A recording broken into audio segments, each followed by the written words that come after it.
Hello and welcome to episode 9 of the Insider's Guide to Project Cars 2, where today we'll be taking a look at VR settings and what are some of the best settings and options for you to be adjusting to make the VR experience for you the best that it possibly can be in Project Cars 2. So we're going to go jump and dive straight into the options over on Race Central. If you've got your VR headset plugged into your system, then you have the virtual reality option come up here in the options tab.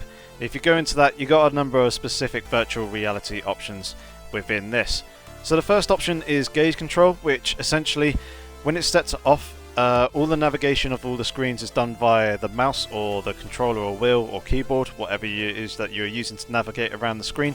However, if you were to turn this on to auto select or manual select, what this will allow you to do is essentially be able to look around the screen and control where the mouse pointer is, what options you're highlighting and things like that. With auto select, if you look at an option for long enough, it will then actually select that option automatically. It's after like a second of looking at one specific object or button on the screen. Alternatively, you've got manual select, which allows you to look around the screen and control where the mouse points, but it won't actually select anything unless you click left mouse click on the mouse, or if you hit select on your controller or wheel, or hit enter on the keyboard. Now, super sampling we'll come back to in just a bit once we actually get onto the options that are affecting the actual performance side of VR, so we'll come back to that later. You then got two options here: recenter view on boot and recenter view on race start. Now, recenter view on boot will essentially recenter your VR headset when you first load up the game, so you've got the option to have that either on or off. And then recenter view at race start is the same thing again. It will recenter the view but at the beginning of the race, and you have the option to either have this turned off, have it set to once, which means that for every time that you load up Project Cars 2, it will only recenter the view for the very first race that you do when you load up the game. So even if you restart the race or go into another race in your career or do another lobby and you start another race, it won't recenter the view again if you have it on once, or only do it that one time at the very first race that you do. However, if you do end up closing Project Cars 2 and open it up again, it will reset that, and it will reset the VR headset for that first race, and then always will do it at the beginning of every single race that you go into. But of course, with this you need to bear in mind where it is you're actually looking around the screen, because if you're looking down and you go into a race, you could end up recentering your headset to be looking down rather than actually looking forward in a comfortable neutral position. Now, the final option, this kind of jumps towards the whole performance side as well, but it's the camera near clip plane. And what this essentially does is, as you're sat inside the car and looking around the cockpit, you may actually find that the camera clips through an object, such as the driver's seat, the size of the driver's seat, if you're actually looking left or right. Now, if that happens, you've got two choices. You can either up the near clip plane value, which will move it further away, which means that less objects in the foreground will be rendered, so the closer objects to the actual camera won't be rendered, which means that you'll be able to see through your driver's seat and see past that, which will give you a slight performance increase. Or you can lower it down to the nearest or the smallest values, which will mean that the objects in the foreground and that are very, very close to the camera will actually render, which means that you shouldn't see any clipping or camera clipping through the driver's seat, so you'll see the whole driver's seat there. But obviously with that, you've got more stuff being rendered on the screen, and then that does affect your performance a little bit as well. Now, actually moving over onto the performance options, one of the big ones is super sampling. And what this essentially does is it makes the picture look a lot clearer with higher values, but with that comes quite a big performance hit. So if you've got a very, very good system that runs very well with VR, and you've got a very, very powerful system with a top-end graphics card, processor, you've got a lot of RAM, things like that, and you don't really run into any issues with frame rates when it comes to using VR, you can knock this up and it will give you a much clearer picture inside the VR headset It'll make things look a lot sharper, a lot more crisper, but with that, like I said, it does come with a frame rate hit. So if you are running with a system that is only just about good enough for VR, so you're running with a 970 graphics card, you may want to have this lower. Obviously, the picture quality will suffer from that, but it gives you the frame rates that you need in the VR headset to basically give you a nice smooth picture whilst driving around, and you're not getting any frame rate drops. And those kind of things can actually induce nausea and motion sickness. It's something that I suffer from quite a lot in VR, and I actually struggle with. So for me, trying to get a decent frame rate is much more important and a higher priority than actually having the clarity of the picture, because even though the picture may look great, it may actually be running like absolute crap, and then I start feeling ill. I can only play for like 10-15 minutes at a time, whereas if I was to drop this, things may not be as clear as I'd like them to be, but at least the picture's running smooth and I'm not getting motion sick or any nausea effects or anything else like that, and I'll be able to drive in VR for an hour, 2 hours on end, however long I want to spend. But for me personally, with my system, 1.6 seems to work quite nicely, so I've left it at that, which gives me a nice balance between frame rate but also having a slightly sharper image and anti-aliasing.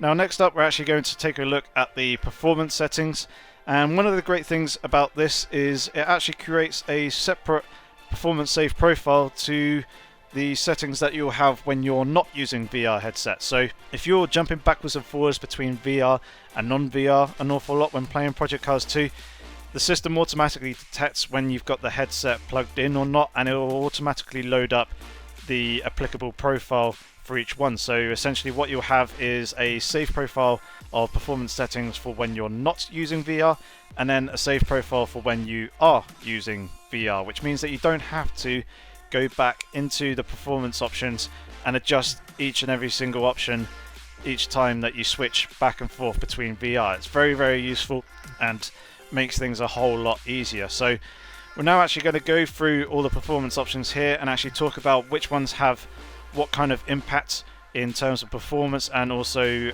image quality.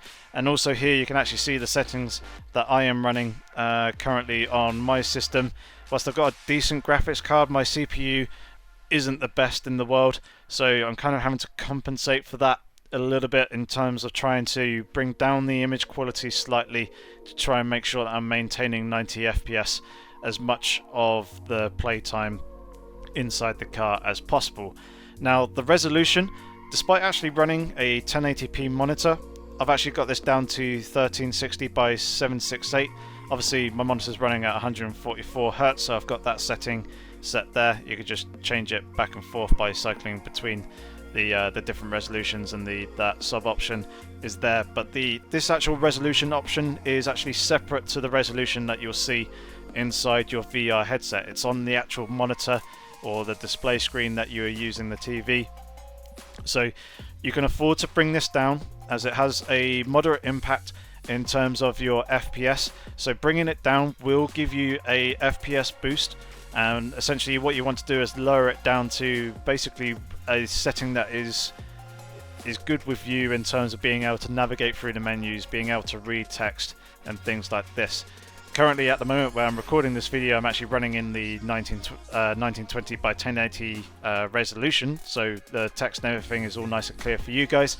But when I'm playing in VR, I'll have this down at 1360 by 768 as it will save me some frame rate, and I'll have slightly better performance. Likewise with switching it to windowed mode as well, rather than having it render across the entire screen at this resolution, it'll instead just render at that resolution windowed on the screen. That will give you a small boost in terms of performance. It's a pretty low impact setting, but it does give you that tiny little couple more FPS, which is quite nice. But one thing to note with having your game windowed is that it can be quite easy to actually navigate off the game and actually start clicking on things in the background on the desktop or any windows or programs that you had running and left open behind the game. So you obviously need to be wary of that, because obviously if you do navigate off the game and start clicking around on the desktop behind, you will then obviously lose focus on the game. The screen inside the headset will usually go either black or white back to the VR room, depending on what headset it is that you've got, and you may end up start opening up programs in the background. So that's one thing you need to be careful of when using windowed mode, but it does give you a slight FPS boost if you are using it. The next option is the texture resolution, and this has a relatively low impact when it comes to FPS as well. I've got this set to medium. It's a pretty safe setting, as obviously turning it up higher will be a little more taxing on the system. Obviously turning it down lower will give you a little bit more FPS, but for me medium tends to work quite nicely. The textures inside the car, inside the VR headset, don't look too bad. With that I'm able to read things, and the car interiors look quite nice, so I'm happy with that at the medium setting. And likewise with the texture filtering as well at anisotropic 8 times. This is actually a relatively high setting. There's only one more option going up higher, but yeah, those two hand in hand, they work quite well. The texture filtering does have more of an impact on your performance compared to texture resolution, so if you are still struggling with frame rate a little bit, it may actually be worth dropping the texture filtering down. But for me personally, with my system, anisotropic 8 times works quite nicely. And then VSync is a pretty pointless option in VR, so I tend to have that off. What you should be aiming for is 90 FPS inside the VR headset, as obviously that will reduce the nausea and sickness, motion sickness feeling that some people experience in VR, such as myself. So I have this down set to no. I don't really see any screen tearing, so I don't need to have VSync on either, but it's probably better to run with VSync off unless you are really struggling or you're experiencing some quite horrendous screen tearing at any time when looking around inside the cockpit of the car. The next option is MSAA, and obviously whilst this helps to reduce the amount of jagged objects inside the car, I've got this set to medium. It does have quite a big impact when it comes to performance, so whilst I could bump it up to high, obviously I'll lose even more frame rate doing that. So medium works quite nicely. If you are really struggling with performance and frame rates, it may actually be worth dropping this to low or even turning it off and actually adjusting the post AA option and using one of the settings in here. Obviously going for SMAA Ultra or FXAA High will obviously be more taxing on the system than the lower options for both FXAA and SMAA. Generally the settings for post AA do have less of an impact than MSAA and will help to reduce the jagged edges. It won't have an as greater impact in terms of the visual clarity, so you'll get better results in terms of the actual picture quality of MSAA, but obviously with that you do get a FPS increase and less of an impact when using post AA over MSAA. But for me personally, medium works quite nicely. It's only really in very big fields that I may ever think about possibly reducing it down. So if I know that I'm going to be doing a race that is going to be in possibly like rain conditions at night, I'm going to need that extra FPS, I may turn this off and bump up post AA a little bit. The super sampling option here is disabled. It's over in the VR option that we had over here, so just adjust it when you're using virtual reality. The super sampling option, although when you're not using VR it'll be selectable over in the performance menu, when you are using VR the super sampling option is here, so you'll need to navigate back to the virtual reality screen rather than adjusting it in performance. Now next up is the reflections, which is actually the reflections on the ground in the surface of the track when it becomes wet and saturated, and also in the actual live track puddles as well. When those start to build up, the quality of the reflections is determined by this setting here. Personally, for me, I have it on low. Obviously bumping it up will actually give a much better and nicer look to the image, but with low I'm still able to see where those live track puddles are. That's the main thing for me, as it does have a moderate impact in terms of performance. So as long as I can actually see those puddles, I'll get a slight performance increase from using the lower setting. and I can still avoid the aquaplaning whilst getting that nicer frame rate. With the environment map, this setting is actually the reflections on windows of the buildings around the circuit, on trackside scenery, and then also on actually the bodywork of the cars as well. And personally for me, I have this down on medium. Again, this has a moderate impact in terms of performance. You can bump it up to high or ultra, but where I'm in the cockpit of the car the majority of the time, I don't have this up too high. I'm not too worried about the reflections in the buildings around the trackside scenery. I'm actually more worried about the actual bodywork reflections on the car. Now, the majority of the cars, you probably won't be able to see too much bodywork apart from the cars that are around you. But when it comes to open cockpit cars, like the Formula cars, you'll be able to obviously see the bodywork that's there directly in front of you. And where it's quite close to the actual camera, it's obviously quite prominent in your face. It's quite clear. So I've got this setting on medium rather than having it down, turned down low. But yeah, if you are again struggling with frame rate, drop it down, you'll get that little bit of an FPS boost. But if you can afford it, you can pump it up a little bit, likewise with the reflections, to get a nicer image quality. Now, car detail is very much what it says on the tin, and again, this has a low to medium impact when it actually comes to performance when using a VR headset. I've got this set up to high because obviously where I'm inside the cockpit of the car driving around and I want to look around at all the details inside the car. Having this up high, it gives me a nice detail and fully immerses me inside the cockpit of the car, and I'm still able to maintain a relatively decent FPS. Now, track detail is basically the amount of trackside objects that you'll see around. This has again a relatively low to medium impact in terms of performance. Bumping it up higher will actually expose a lot more of the trackside scenery and a lot more of the smaller details, which may actually be beneficial in many ways, as you can use those extra details that appear in high or ultra as reference points for braking or turning in.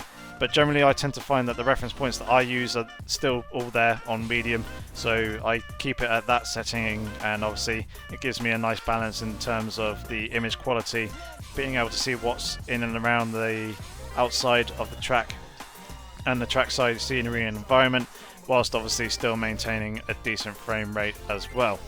Now, your pit crew detail is obviously only really comes into effect when you're actually inside the pits. This is actually a really nice immersion factor for me, so I've got this actually pumped up to also all the players or all the pit crews of all the opponents will appear in the pit lane when their cars come out, and also obviously when I go into the pit lane, my pit crew will be there as well. So it's quite a nice immersion factor, and it only really kicks in when it's in and around the pit stops. If you are struggling with frame rates and pit stops, obviously I recommend to actually drop this down, possibly to player only, as that way your opponents will have just the lollipop man and then you'll have your full pit crew, and that obviously makes it a fair bit easier to actually distinguish which pit crew and pit box is actually yours, and obviously maintain the immersion when you do drive into your pit box, as you'll have all the pit crew working on the car around you. And next up we have the shadow detail, and again this has a relatively low to moderate impact in terms of performance. Obviously bumping it up will give you much nicer shadows in VR. Personally for me, I'm not too bothered about them, so I have this down low. It gives me a slight performance increase. It's very much, a lot of this stuff is kind of personal preference as to whether you want to lean more towards image quality, but also obviously you need to make sure that your system can actually afford to run at those higher settings. For me personally, I'm happy to sacrifice the shadow detail and run a lower setting when using VR, which then obviously gives me a slight performance increase there. Now, if you scroll down a little bit, the next option is the enhanced mirror, and for me this is quite a big option to have set to yes. Having it yes will give you a much better image quality when it comes to looking in the mirrors when driving in the cockpit of the car. It's something that I have set to yes in both VR and non-VR, but it makes it so much easier to spot the cars coming up behind you in the mirrors and the rear view mirror. of the car when driving around the circuit, as it extends the draw distance in those side mirrors and rear view mirror, which obviously then makes it a lot easier to spot your opponents and see them coming when coming into braking zones and things like that. So it has a relatively low impact in terms of performance, so it's something that you should probably bump up and set to yes, even if you do have a system that can just about run VR. But it's one of my options that I'd recommend actually enabling and having it on. Now next up is motion blur, and this is something that is a personal preference of mine. I don't really like motion blur in games all that much, as I like to use and look at the trackside scenery for reference points such as the braking and things like that. And obviously where I want my eyes looking, I want that to be sharp and in focus. I don't want it blurred out because I'm driving at high speed. So I turn motion blur off. Obviously that takes away the sense of speed. Some people do prefer having motion blur on for that reason. I'm not really too sure of the actual performance impacts of it. I haven't actually tested it myself because I just prefer having it off.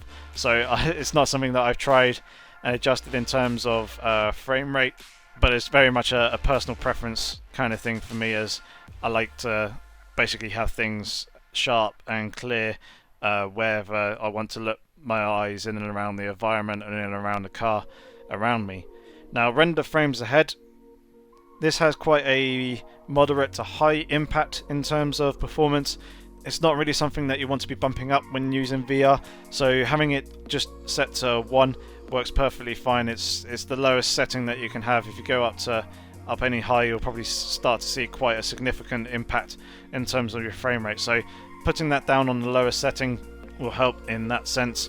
And then we've got the detailed grass, which is obviously how nice the grass looks around the circuit. It has a relatively low to medium impact in terms of performance. Personally for me, I've been running it on medium. The grass around the track looks quite nice. It doesn't really have too much of an impact on visual quality for me, so I've got this turned down to medium rather than having it up on high. Obviously you can have it off or down on low if you do want that slight FPS boost there. And then your particle level, this has a relatively low to medium impact in terms of performance, likewise with particle density as well. But essentially this is all to do with the particle effects of the spray coming off the cars when driving in wet weather, also the dirt and dust that gets kicked up whenever you go off track into the gravel, and also with rallycross as well, the amount of dirt and dust kicked up by the cars around you will be affected by these two. And these both have a relatively low impact when it comes to performance.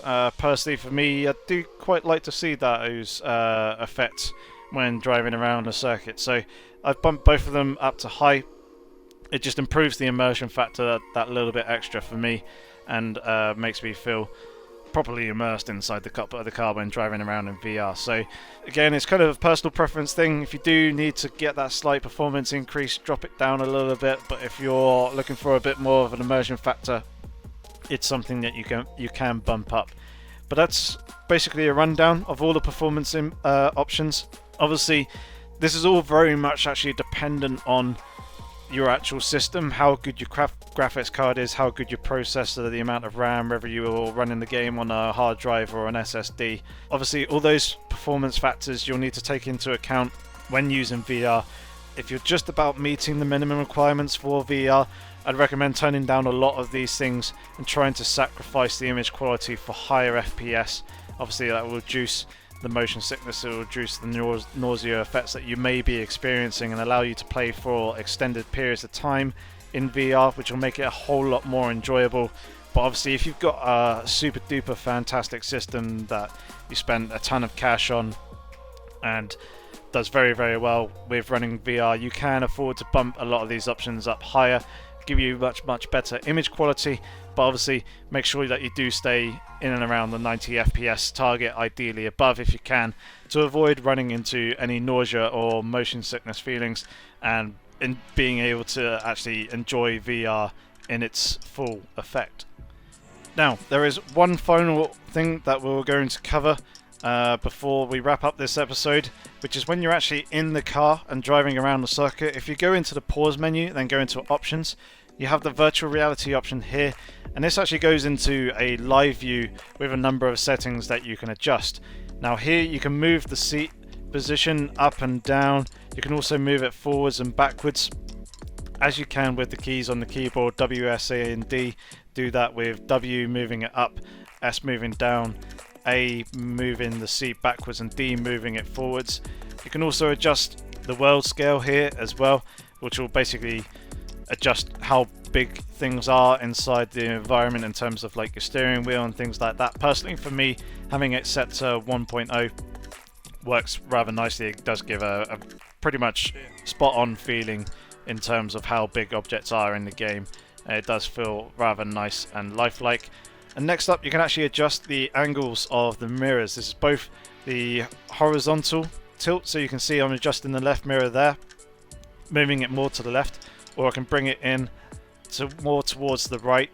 Unfortunately, the car bodywork isn't actually rendered in the mirrors, so you won't see that when adjusting these mirrors and moving them up and down and things like that. But it's a great way to obviously get the perfect positioning of your mirrors when driving around in the car, and it will allow you to get the angles and try and cover the blind spots when driving around. Obviously, where I'm in the Indy car, I don't actually have a center mirror. The center mirror will be the rear view mirror that's in the middle of the car, and you'll be able to adjust the horizontal and vertical tilt, the angles there, and basically get those to the settings that you'd like. And then when you're actually driving around in the car and you're in the cockpit, you'll see that. So just quickly recenter that. You can also actually lean around, and that will actually affect the angles when you're looking in the mirrors as well. So it's all rather nice and swanky. You can see there where I've got the near clip plane lowered down quite a lot. I'm actually still able to see a lot of the bodywork and also my own body when looking down and around. Whereas if I move a lot closer, that's what you'll experience when it comes to a greater value in terms of the near clip plane. So it's a trade-off. Obviously, rendering things that are a lot closer to yourself will make it will make it more taxing on your system.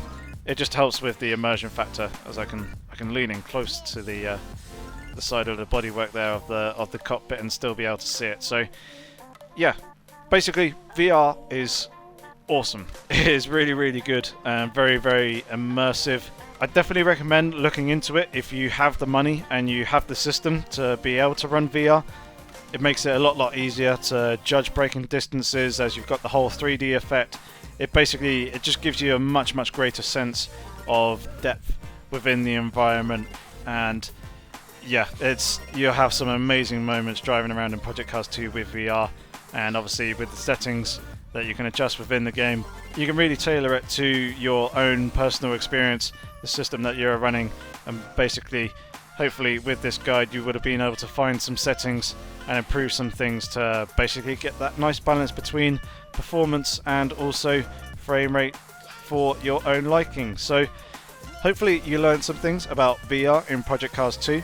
If you do have any comments or questions, feel free to leave those down in the comment section below. I shall try and get back to you as soon as I can. Also, feel free to consider subscribing to the channel. But other than that, thanks very much for watching, guys. Hopefully you enjoy your Christmas holidays, and I shall see you on the other side of those with the next episode of the Insider's Guide to Project Cars 2. But in the meantime, have a great time, enjoy it, and of course, take care.